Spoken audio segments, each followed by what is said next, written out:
안녕하세요. 소명통통의 채음입니다. 오늘은 소명의 개념을 좀 더 심도 있게 보려고 합니다. 그래서 오늘 제가 소명통통의 내용보다는 정말 멋있는 소명 강사들, 소명 저자들에 대한 내용을 하려고 하는데요. 기대해 주시고요. 듣다가 재밌으시면 꼭 책 사서 깊이 있게 공부하셨으면 좋겠습니다. 시작하겠습니다. 소명이 통통.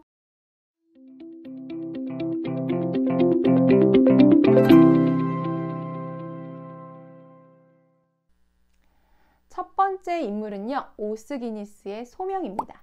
네, 이 책은요, 굉장히 유명한 책이고 여전히 많은 사람들이 찾고 있는 책인데요. 이 책에서 오스기니스는 소명을 두 가지로 설명합니다. 바로 1차적 소명과 2차적 소명입니다.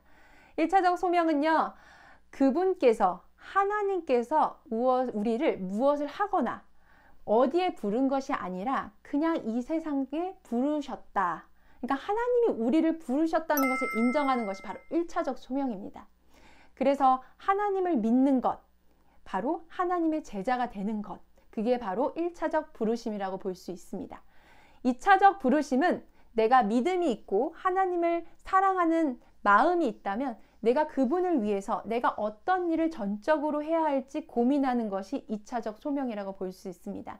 예를 들면 제가 하나님을 믿지 않다가 하나님을 믿게 되고 하나님이 날 이 땅에 부르셨다고 인정하는 것, 바로 그게 1차적 소명입니다.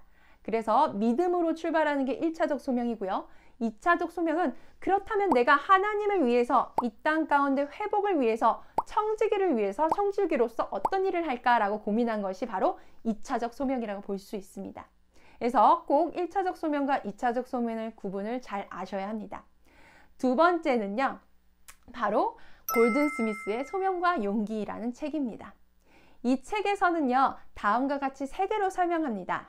자, 첫 번째는 우리는 신자로 부르심을 받았다 입니다. 그래서 하나님 사랑, 이웃 사랑, 이 내용을 얘기하시고요. 이것은 마치 신자로 부르심을 받은 1차적 소명과 연결이 되고 있죠. 그런데 여러분, 골든 스미스는 2차적 소명을 두 가지로 나눕니다. 첫 번째, 인간에게는 각자 특성과 은사에 따라 하나님께서 주어주신 사명이 있다는 겁니다. 이건 마치 오스기니스의 2차적 소명과 연결이 되죠. 그런데 골든 스미스는 한 가지를 더 얘기합니다. 바로 일상생활에서 다양하게 맞닥뜨리는 모든 책임도 소명이라는 겁니다.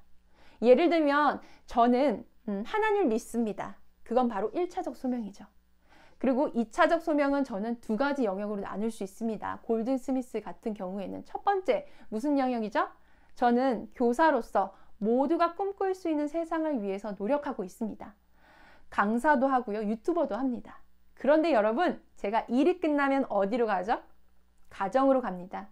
저는 아내로서, 며느리로서, 딸로서, 더 나아가 엄마로서의 역할을 담당합니다. 그런데 골든 스미스는 이 역할도 하나님의 부르심이라는 겁니다. 그래서 사명을 위해서 이 세 번째를 소홀히 여기지 말라고 얘기를 합니다. 보다 오스기니스보다 더 깊이 있게 다양하게 소명을 탐구한 내용이 있습니다. 자, 세 번째는요, 제너럴 시처의 하나님의 뜻입니다. 첫 번째, 제너럴 시처도요, 1차적 소명을 이야기합니다. 우리는 만인을 향한 부르심이다. 모두가 부르심을 받았다라는 겁니다. 네.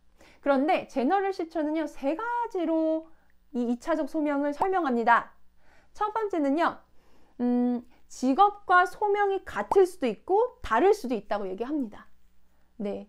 물론 이 제너럴 시처는 직업과 소명이 같다면 굉장히 좋다고 합니다. 그렇죠? 그러나 중요한 것은 다를 수도 있다라는 겁니다.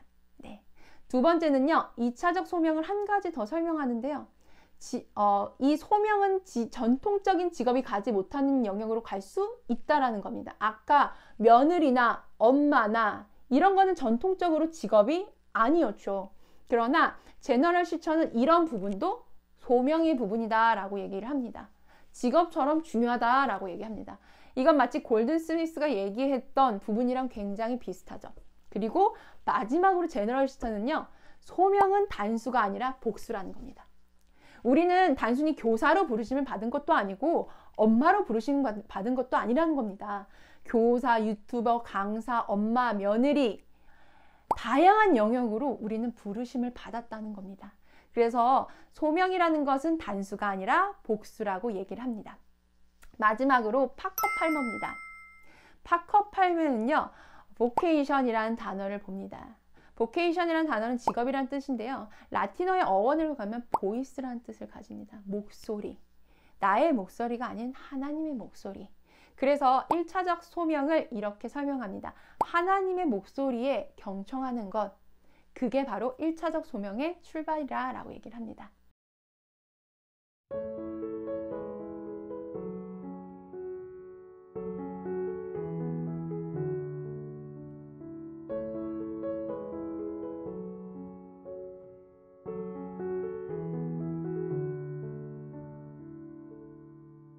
오늘은 4가지 굉장히 멋있는 분들의 이야기를 들었습니다. 소명의 영역은요, 많이 나타나지 않았지만 이미 많은 학자들이 연구를 하고 있고요. 그만큼 중요한 영역이라고 생각합니다. 코로나로 많이 힘든 시기, 여러분 가정에서 관심 있는 책 한두 권 고르셔서 읽어보시는 건 어떠세요? 그리고 나의 삶에 대해서 반추하셨으면 좋겠습니다. 오늘 조금 지루한 내용이지만 자세하게 들어주셔서 감사합니다. 항상 감사드리고 구독과 좋아요 부탁드립니다. 소명이 통통!